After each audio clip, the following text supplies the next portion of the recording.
એક માણસે 20 ખૂન કરી નાખ્યા. 20 ખૂન કર્યા પછી એને એમ થયું કે હારું આ ખૂન કરવામાં કશું મજા છે નહીં, ચાલો હરિદ્વાર ઉપડી જાઉં, ભક્તિ લાઈનમાં પહોંચી જાઉં, કે નહીં મજા ખૂન કરવામાં, એવું કે જેલ જવાનું એમ. એટલે સીધો હરિદ્વાર ઉપડ્યો. હરિદ્વાર એવા ભજનની અંદર એને લેહ લાગી ગઈ. તો ત્યાં 10 વર્ષ થઈ ગયા. આવું 10 વર્ષ થાય એટલે દાઢી ને વાળ મોટા મોટા બધા થઈ ગયા. હવે પછી એને એક દિવસ વિચાર થયો, ગામ બાજુ આંટો મારું.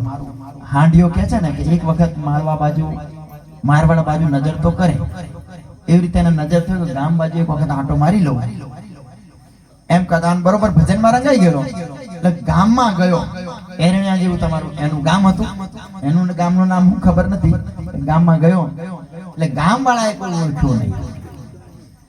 એટલે કે મહારાજ તમે કઈથી પધારતા? કે હરિદ્વાર થી.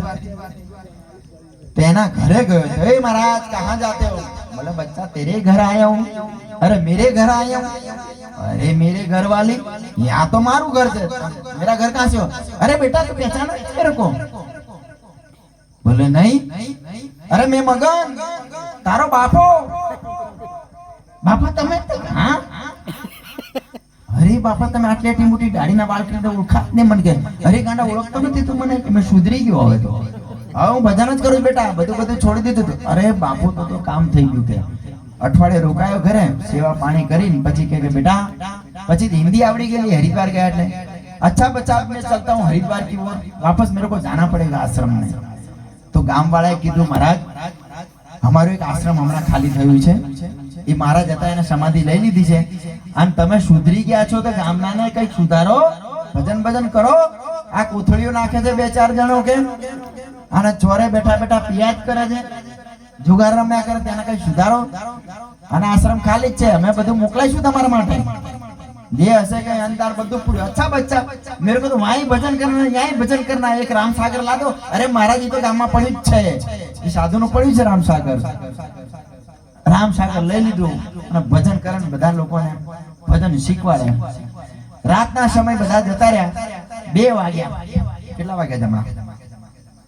2 વાગ્યા. ચોર આયા 4 50 અને ભજન કરે ટુમટુમીઓ લઈને મહારાજ. હવે મહારાજ હરિદ્વાર ગયેલા તો ચાંદી સોનામાં બધું ફૂલ પહેરેલું. તમે માનતા 4 જ આંગળા માટે પણ એને 10 આંગળા માટે હા ને ફૂલ સોનાથી ભરપૂર હતું. એને એમ થઈ ચોરને કે આ ને અહીંયા જ લૂંટી લે, કઈ જવાની જરૂર છે નહીં, આપણું કામ અહીં થઈ જવાનું છે આજે તો. એટલે એને કીધું બેટા આવો ભજન કરીને આવ્યો ભક્તજન, મહારાજ આયા છે પણ ભજન નથી કરવું. કે હું કરવું છે, આ જે સોનું ચાંદી તમે પહેર્યું છે ને બધું કાઢી આપો. અરે બેટા ભજન કરો, સોના चांदी में क्या रखा है?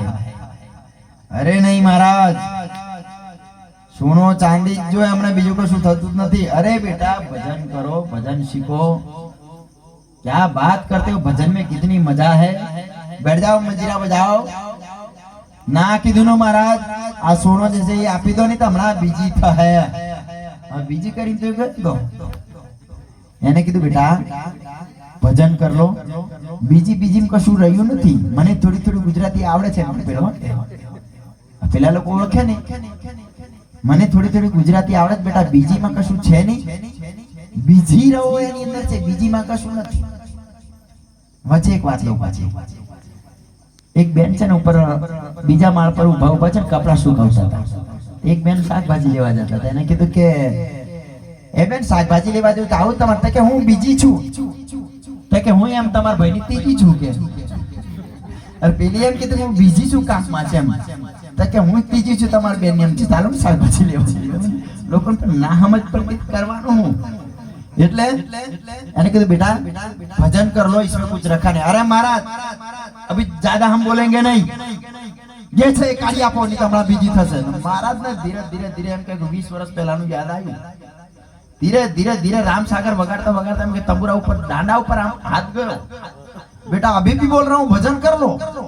अरे नहीं महाराज જે થાય આજ કાઢી આલો સોનો ચાંદી, નહીં તો હમણાં તો બીજી થશે. મહારાજ ની છટકી સાહેબ આમ કરીને તંબુરો ઊંધો કર્યો અને દિવાલે પછાડ્યો અને હાથો હાથમાં આવી ગયો.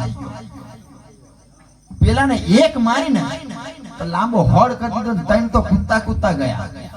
તો પેલો પડ્યો આમ કે જોયા વગર કે તમે મગનભાઈ કે નહીં, એવું કે પેલા મહારાજને કે તમે મગનભાઈ છો. તો પેલો વિચારમાં પડી ગયો સાધુ કે આ મારા દીકરાઓ મને નહીં ઓળખ્યા, હું મગન છું. આના અંધારાની અંદર આ ઊંધો પડ્યો પણ મને ઓળખ્યો કેવી રીતે? પેલો કે ભાગતો કે મારું જ નહીં તને, હવે એક પણ લાકડી મારું નહીં આલે, આ રામસાગર સાઈડમાં મિલ દઉં છું, પણ તું ખાલી મને એક વાતનો જવાબ આલ, તને જોઈ આલ દો પણ એક વાતનો જવાબ આલ. તો કે મારું નહીં, ના બેટા મારું નહીં, તું ખાલી મને એક વાતનો જવાબ આલ. પેલા તૈણે ને આવું બોલાવ્યું કે તૈણે હું તમને સરસ ચા પીવડાવું છું, પણ એક વાતનો મને જવાબ, મારું નહીં તમને અમને અને જોયું હું આલી દઈશ, મારે કશું જોઈતું નથી. કે તે કીધું બેટા મેં છે ને 20 વર્ષ થઈ ગયા હરિદ્વારમાં, આમ 10 વર્ષ પછી મારા ઘરે આજ મારા છોકરાએ મને નહીં ઓળખ્યો, મારે ઓળખાણ આપવી પડી, હું મગન છું.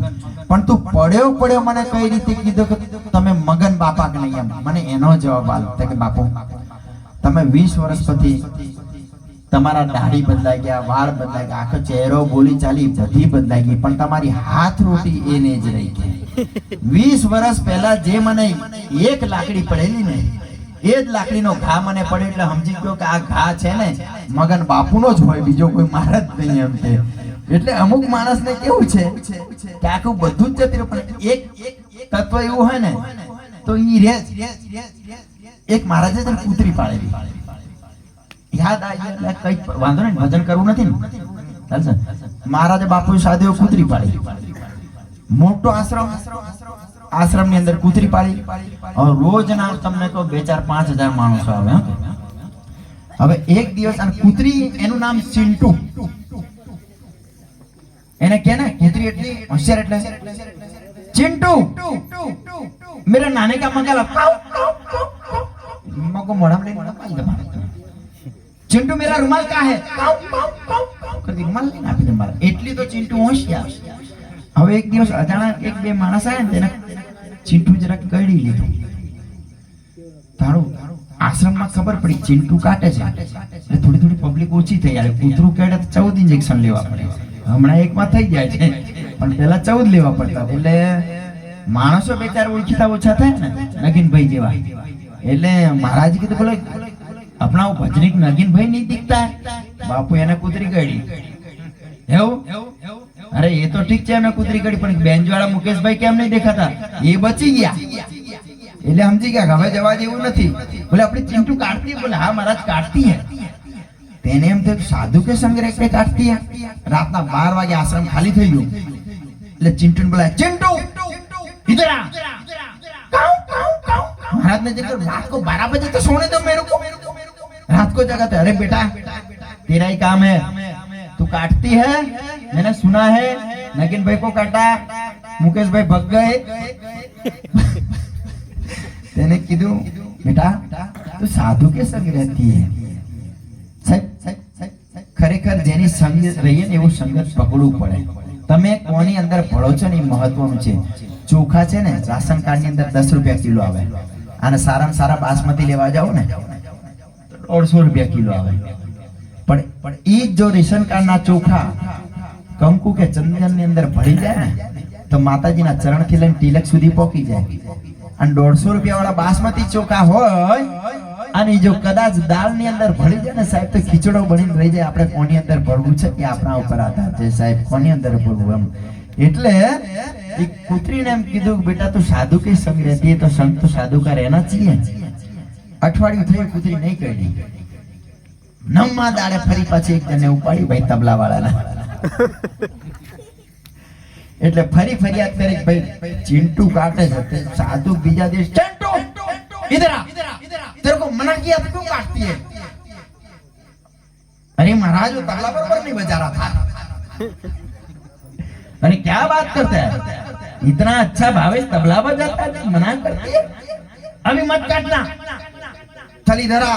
12 वागे राते बोला साधु साहब पहुंचेला હતા એને રાતે અંજળી લીધી. જા તેરે કોઈ ચાન્સ દેતા એમ કરી અંજળી લીધી ને નાખી કૂતરીમાંથી સાહેબ ગાય બનાવી નાખી. કેમ કે પહોંચેલા પુરુષ હતા ઈ સમયની અંદર સાહેબ પહોંચેલા પુરુષ હતા તેને કૂતરીમાંથી ગાય બનાવી નાખી. અને પછી તો આશ્રમ પાછું ઉમટ્યું. નગીનભાઈ બધા આયા પાછા કે મહારાજ તમે કૂતરી કાઢી અને ગાય લાયા બહુ સરસ કર્યા, પણ મહારાજને જ ખબર હતી કે મુદ્દો તો એને જ છે. એટલે બે એક ભગત હતા ને એને કીધું કે મહારાજ અમને એક સેવાનો મોકો આલે તો બોલે શું સેવા કરવી છે? તો કે આ ગાય અમારા ઘરે લઈ જઈએ અમે અને અમે ચરાઈશું, દૂધ બૂધ કાઢીને તમારા આશ્રમે 2 ટાઈમ પોકાર દઈશું. તો કે ગૌ ભક્ત લગતો બધા હા બાપુ. એટલે ગાયને લઈ ગયા, ગાયને સાંજે ચરાઈ ભરાઈ અને પછી એને દૂધ ધોવા જ્યારે બેઠો પેલો માણસ, તો પેલી છે ને દૂધ ધોવાને દીધી સીધો ખભો જ પકડ્યો, ખભો જ ઉલાળ્યો. એને કીધું મોટા ભાઈ હોય લાકડી લાજે. હું તો તારીમાં વોડકા ભરે છે એમ કે હાંડિયો કોઈ દિવસ બચકો ભરે લે, પણ ગાય બચકો ભરે પહેલી વખત સાંભળ્યું જેવું કે. પણ એને ખબર નહીં કે મુદ્દો કૂતરી નો હતો. એટલે એને તો છે ને લાકડીએ દોરડો કાઢ્યો અને સીધી આશ્રમમાં લઈ ગયા. महाराज ने कि महाराज ये तुम्हारी गाय. अरे बच्चा क्या हुआ? अरे महाराज जो तो खरा मारो खबो उपाड़ी दीधो. बोले गाय काट? हाँ महाराज आ पहली ज वखत में हमारे घरे बहु गाय छे पण काटती नथी कोई दारो. आ पहली ज वखत काटी. महाराज समझी गया कि एनो स्वभाव कूतरी छोड़ी नथी. अच्छा बच्चा रखे जाओ एम करीने राते 12 वाग्या फरी महाराजे एने बोलाय चिंटू. हवे तो गाय हती, लाकड़ी लेवाय नहीं. એટલે ફરી અંજલિ લીધી અને કીધું કે બેટા તને ગાય કૂતરીમાંથી ગાય બનાય, પણ ફરી એક ચાન્સ આપું છું, તું સુધરી જા એમ કરી અંજલિ લીધી અને ગાય ઉપર છાટીને તો પછી તો સાહેબ વાત જ નહીં કરવાની. ઐશ્વર્યા રાયનું પાછું નહીં આવે ને એવી રૂપ સુંદરી ઊભી કરી એને. અને પછી જે આશ્રમ ઉતર્યું છે 10,000 પબ્લિક, કેમ કે ઐશ્વર્યા રાય આવે ત્યાં પબ્લિક તો તૂટવાની જ છે, ભજન હોય તો નહીં આવે. સાંભળો, અને જે પબ્લિક આવી અમુક વાંડા લોકો એવું કે મારા તપેલી તો અમે જ ધોઈ નાખીશું ચાલી. કોઈ ઘરે નહીં જાય બોલો લગ્ન કર્યા વગર ના. તો કદાચ અમારું માંગવું એની જોડે અલગ ગાંડા પણ એક ઉતરી છે, તને કઈ ખબર? મહારાજ ને જ ખબર છે. એટલે ત્યાંથી એમ કહેવાય કે એક રાજા નીકળ્યા એ આશ્રમ ની અંદર ગયા, રાજાને છોકરી ગમી જાય. એટલે રાજાએ મહારાજને કીધું મહારાજ આ છોકરી મને બહુ ગમે છે, કદાચ મારી જોડે લગ્ન કરાવો. તો મહારાજ તો ખુશ થઈ ગયો, તમારે જેવું ઠેકાણું મળે તો વાંધો જ નથી. ઘડિયા લગ્ન તાત્કાલિક કંકોત્રી મંકોત્રી કશું નહીં, ડાયરેક્ટ લગ્ન જ કરાયા. લગ્ન કરીને રાજા ઘોડે બેહાડીને લઈ ગયા અને 7મા માળે સોનાના હિંચકા પર બેહાડી સાહેબ એને. હવે ક્યાં કૂતરી ને ક્યાં 7મા માળે સોનાને છો. ગુરુની કૃપા તો જોવો તમે. હે હવે ગુરુની કૃપા થઈ તો સોનાના હિંચકા પર તો બેહી ગઈ એમ. અને સોનાનો હિંચકો કેવો આજુબાજુ 2 દાસીઓ આમ પેલા પંખા નાખ્યા અને એક પાછળથી આમ હલાવે અને પેલી આમ કરીને એઠીથી બેઠી કૂતરી કહેતા એટલે પેલી બાઈ બની ગઈ એમ. હવે પેલી એ પૂછે ને દાસી કે હે રાણીબા દૂધ ગરમ કરીને લાવું. સ્વભાવ કૂતરીનો રહી ગયો બોલવાનો હોય એવું જ બોલે. પછી બીજી એક રાણીબા કે હે રાણીબા દૂધમાં ખાંસી નહીં થાય એટલે હળદર નાખું. રાણી એમ કેમ બોલે છે કે હશે એમ કરીને દૂધ પાડ્યું. પણ હવે બનવી એમ આવ્યું કે પહેલાના સમયમાં છે ને લાઈટો બાઈટો નથી, ઘીના કોડિયા સળગતા, ઘી બહુ એ ટાઈમમાં. તો રાજાને તઈ છે ને બધી જગ્યાએ ઘીના કોડિયા હળગે. હવે રાજાનો સાંજનો સમય થાય ને આવવાનો તારે કોડિયા બધા ઓલાઈ જાય.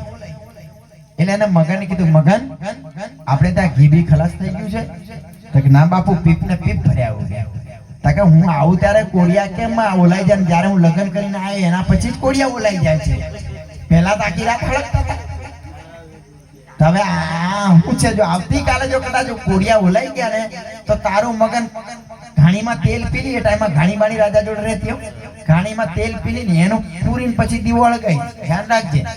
મગન ને એમ થયું કાઢવા મને નોકરીમાંથી કઢાવવા માટે કોઈ કરતું હોય છે એમ કરીને બીજા દિવસ આખા કોડિયા ફરી દીવો હળગાઈ અને મગન સંતાઈ કે જોવું આ કોડિયો ઓલાય કેમ જાય છે ને ઘી જાય છે.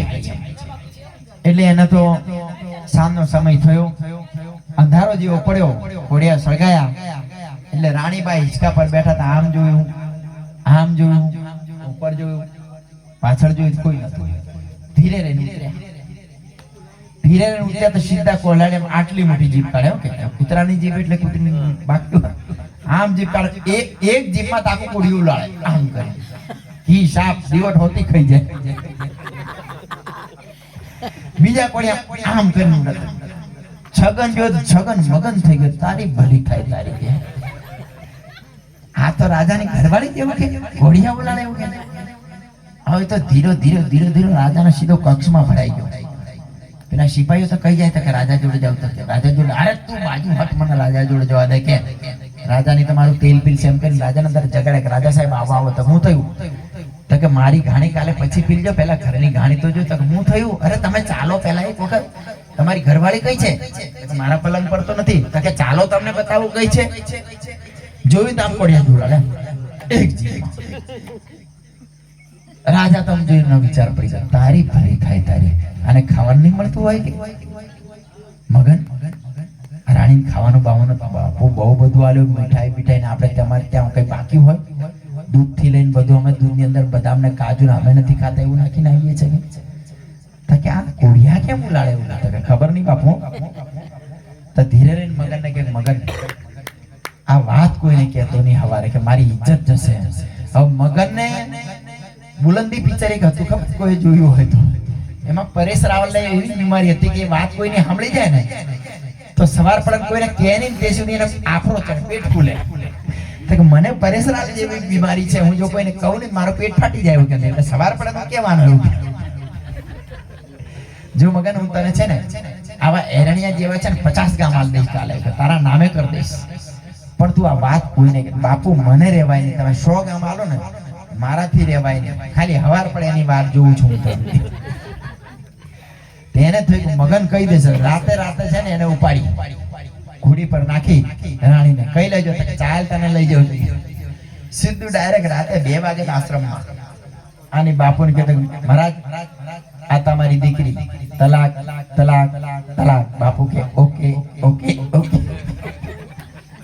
બાપુને થયું કઈક ડખો થયો એમ લાગે છે, પણ એને ધીરે પૂછ્યું કે બેટા ક્યાં હુઆ? એ તો કે અરે બાપુ વાત કરો કે કેવા જેવું કઈ, અરે બેટા કઈ વાંધો નહીં, તલાક આપી તો હું રાખી લઈશ આશ્રમમાં, પણ એનો મુદ્દો તો ક્યાં થયું હું એમ. 2 જગ્યાએથી મને ખબર થયું કે હું થયું, પણ આજે હું થયું? તો કે મહારાજ આટલી મોટી જીભ, બાઈ માણસ ને આટલી મોટી જીભ પહેલી વખત પાડી મેં એવું. મહારાજ સમજી કે એને જીભ પાડી હશે. तो कि जीप से क्या हुआ? बोले जीप तो होती है किसी की बड़ी बड़ी. नहीं महाराज वो उसके भी वांधा नहीं, लेकिन जब मैं कोढ़िया जलाता हूँ तो कोढ़ियों उपाड़ा हम करें घी, एक जीप में ताकि घी नो कोढ़ियों खाली करना करूँ. ते समझी गयो કે કુતરીનો સ્વભાવ છોડી નથી કે બેટા કોઈ વાત નહીં રાજા સાહેબ तुम जाओ. હવે રાતના 2 વાગે એટલે છોકરીને 2 જ હતા, એને ફરિયાદ જડી લીધી ને કીધું બેટા તને કુતરીમાંથી ગાય બનાવી અને ગાયમાંથી રાણી બનાવીને તને સોનાના હિંચકાના રાજાના ઘરે બેહાય તોય તારો સ્વભાવને છોડી આમ કરીને લે પાછી કૂતરી હોય આમ કરીને નાખીને તો પાછી કૂતરી થઈ ગઈ સાહેબ. એટલે અમુક લોકો છે ને આખું જીવન જતું રહે ને સાહેબ તો જીવનની અંદર કશું પાટાફેર નથી કરતા સાહેબ. 2 ઘડીનો મોલ છે, તમે એને સમજી જાઓ ને તો જગત આખું તરી જવાય છે. પણ અમુક લોકો શું છે કે મગજમાં એક જ ભૂસું ભર્યું ને એને જ રહી ગયા છે સાહેબ. એટલે કઈ ગયા નાગીન ભાઈ એક ભજન લઈ આવો.